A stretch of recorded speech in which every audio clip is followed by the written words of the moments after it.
In this video, I'm going to talk about my theory of dementia, blood pressure, and stroke.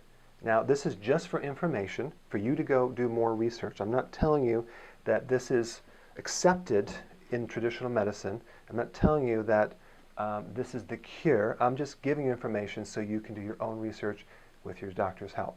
Okay? So this is my theory. There's a lot of unknowns about dementia, but there's an interesting associating factor, and that is the buildup of calcium in the arteries of the brain.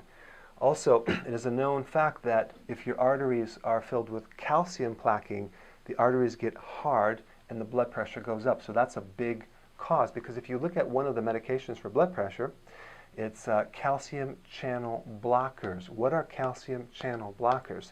They're medications that lower and block calcium. Interesting. Even magnesium is known to help blood pressure. Why? Because it lowers calcium. Strokes, vascular blood flow to the brain. If you clog up the arteries of the brain with calcium plaquing, which a lot of times they find associated calcium, but they're not associated, and the calcium is the thing that's keeping the arteries from being elastic in the brain and clogging up the blood flow to the brain and creating aneurysms. So you can also have injuries and other things, but the point is that I believe that the calcium is a primary cause of a lot of these problems. Just my theory on that. But very little attention is put on lowering calcium in the body, isn't it? It's like, what do people tell you to do? Take calcium. In a recent trial of many, many women postmenopausal, they found that women that take calcium for bone loss increase their chance of heart attacks by 2 times. So again, it's because the calcium plugs up the arteries, makes them hard, and there's no elasticity, so the pressure goes up. So all this attention is put on one thing, to lower your fats, right? Lower your fats, lower your cholesterol. But guess what? There are 2 vitamins. There's more, but there's primarily 2 vitamins that control the transportation of calcium through the body. One is vitamin D3, and one is vitamin K2.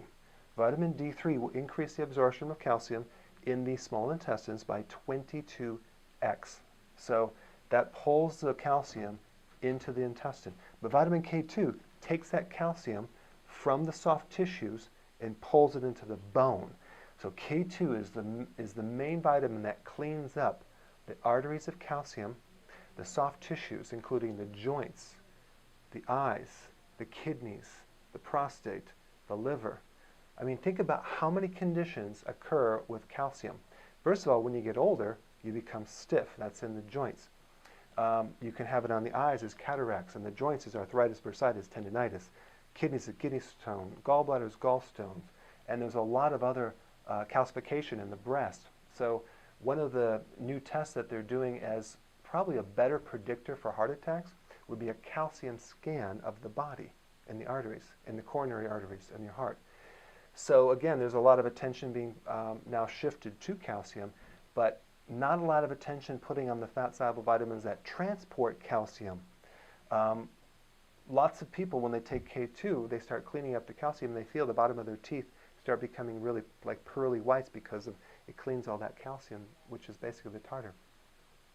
So in deficiencies of K2, you get tartar in your teeth, heart attacks, strokes, kidney problems, stiffness. That's just because the calcium is not transported. So where do you get vitamin K2? That's the big question. It's a fat-soluble vitamin, and you get it from grass-fed beef, grass-fed butter, grass-fed whole milk yogurt. It's in the fat, the exact thing that everyone's telling you to avoid for these 3 conditions.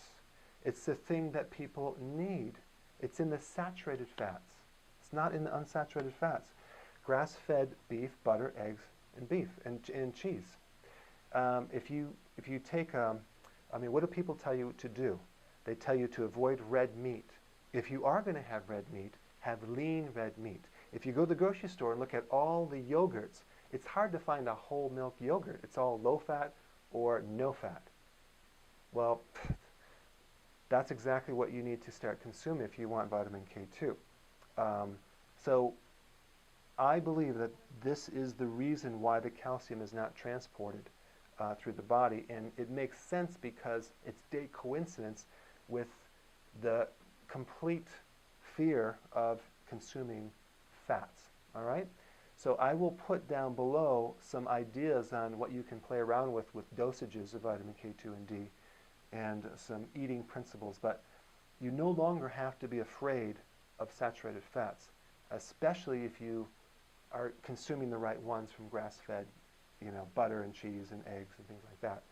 The only other thing that you want to look at is the amount of digestive juices that help digest these fat-soluble vitamins, and that comes through the gallbladder.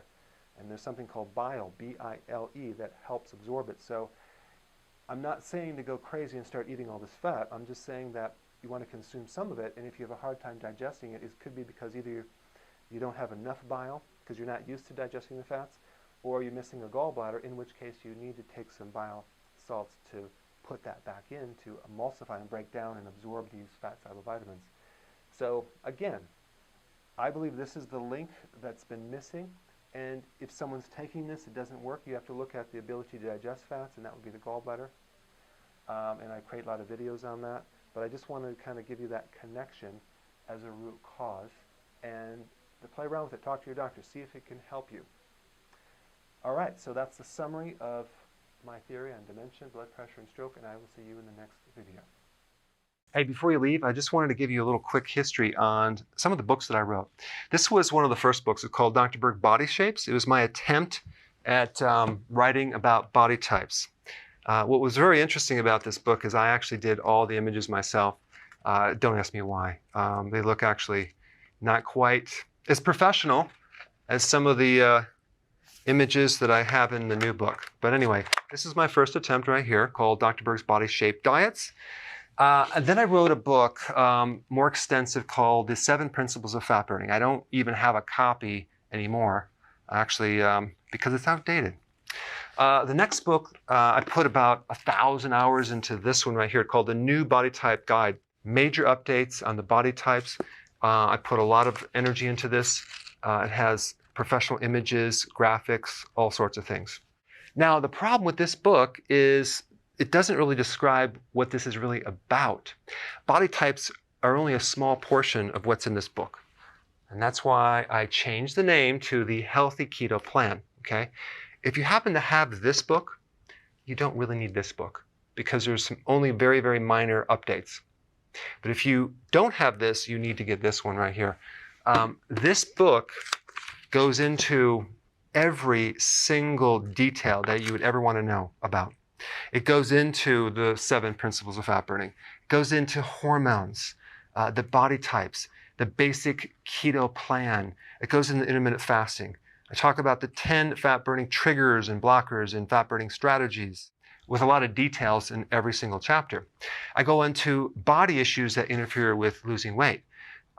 There's very few people that just have a weight problem. They have a lot of body issues, whether it's sleeping problems, stress problems, inflammation, menopause. I cover that extensively in this book. Then I talk about how to get rid of stress, and I show you a technique. Then I get into exercising. And then I have a lot of really good recipes in this book as well. So this is a good reference guide. On my website, if you get this book, you get this one free. It's called Healthy Keto and Intermittent Fasting. This is the shortcut, quick guide to this book.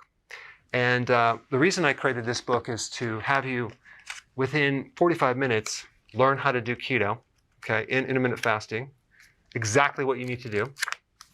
Then you can fill in the blanks with this book right here. So right now I'm doing a special. If you get this book, you get this one totally free, or you can go to Amazon and get these individually. So I just want to clarify the difference between this book and this updated one right here. If you don't have this, you need to get this right here. That way you can get the exact correct information to do it healthily.